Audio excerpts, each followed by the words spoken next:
नमस्ते मित्रों, यह है पीएच नेटवर्क। मैं हूं प्रदीप हुंडो। आशा करता हूं कि आप सभी ठीक होंगे। परमात्मा से यही प्रार्थना कि आप हमेशा सुखी रहे। आज मैं बात करने जा रहा हूं, मेरे पास ये स्लिप है। मैं इस पे लिखा हुआ एक चेक का नाम 607251, जो कॉरपोरेशन बैंक ऑफ इंडिया का चेक है। Corporation of India bank, new Delhi.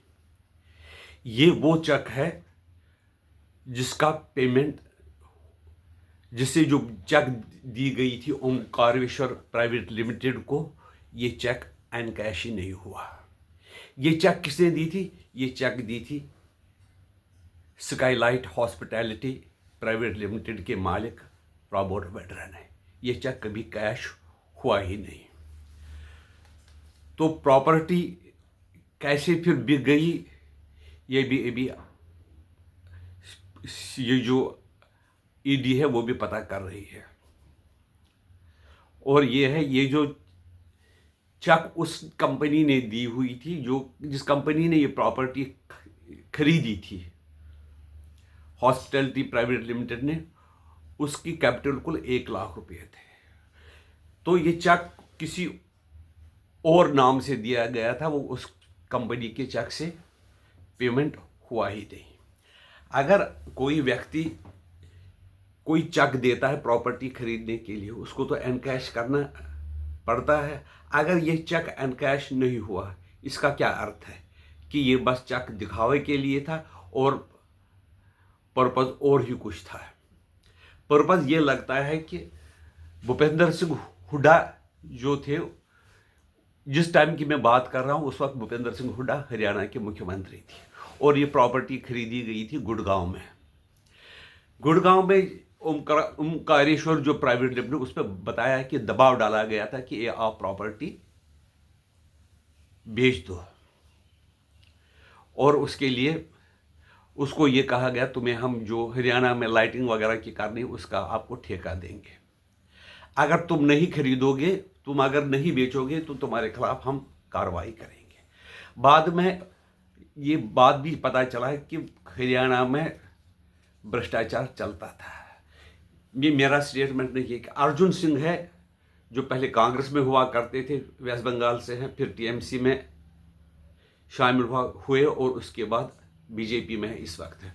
उन्होंने ये कहा था भूपेंद्र सिंह हुड्डा को, भूपेंद्र सिंह हुड्डा ने उनसे कहा था कि मुझे देने पड़ती हैं हायर अप्स को 50 करोड़ 1 महीने की। अगर मैं ये ना दूं तो मेरी जो है हुकूमत गिरा दी जाएगी।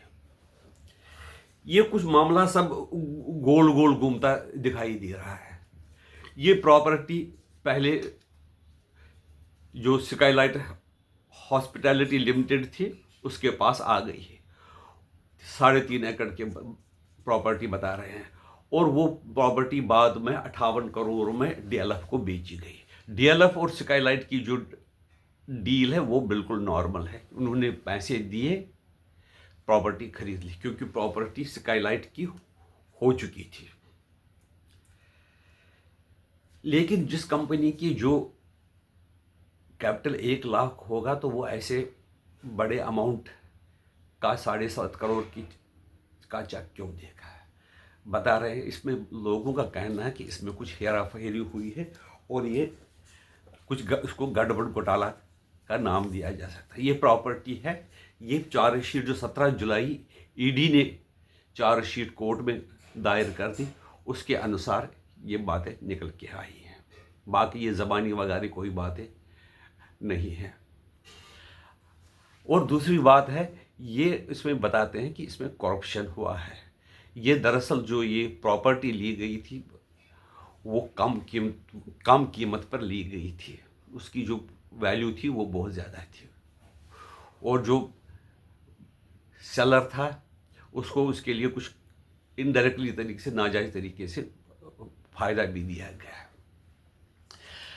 अच्छा, इसमें दूसरी बात होती है, जब आप प्रॉपर्टी खरीदते हो तो स्टैम्प ड्यूटी भी देनी पड़ती है। स्टैम्प ड्यूटी जो 46 लाख की थी वो देनी पड़ती है बायर को, लेकिन यहाँ पर स्टैम्प ड्यूटी दी सेलर ने। इसमें भी कुछ दाल में कुछ काला लगता है कि ये प्रॉपर्टी क्यों दी गई, क्या ये कोई रिश्वत वगैरह कोई का मामला तो नहीं है। इस सिलसिले में ईडी ने एक चार्जशीट फाइल की है, जो आप देखेंगे वो दूध का दूध पानी का पानी कोर्ट में साबित हो जाएगा। और इस संबंध में ये राहुल गांधी जी ने कहा कि मेरा जो जीजा है रॉबर्ट वाड्रा, वो दुनिया का सबसे बड़ा ईमानदार व्यक्ति है। पहले सबसे कटर था केजरीवाल, अब वो भूल गया कि मैं ईमानदार हूँ कि करप्ट हूँ, उसका कोई अब स्टेटमेंट वगैरह आता नहीं है। अब ये जो नया ईमानदार व्यक्ति है वो रॉबर्ट वाड्रा है। किसके मुताबिक? जैसे केजरीवाल अपने सर्टिफिकेट खुद देते थे, इसी तरह से, या मनीष सिसोदिया के बारे में देते थे, या वो सत्येंद्र जैन के बारे में देते थे, इसी तरह से राहुल गांधी ने कहा कि मेरे जीजा को 10 साल से परेशान किया जा रहा है, वो निर्दोष है, ईमानदार व्यक्ति है। इस सिलसिले में आप देखेंगे आप जब ये केस चार्जशीट कोर्ट में फाइल की गई तो क्या हुआ कि एसआईआर का बहाना लेकर इसको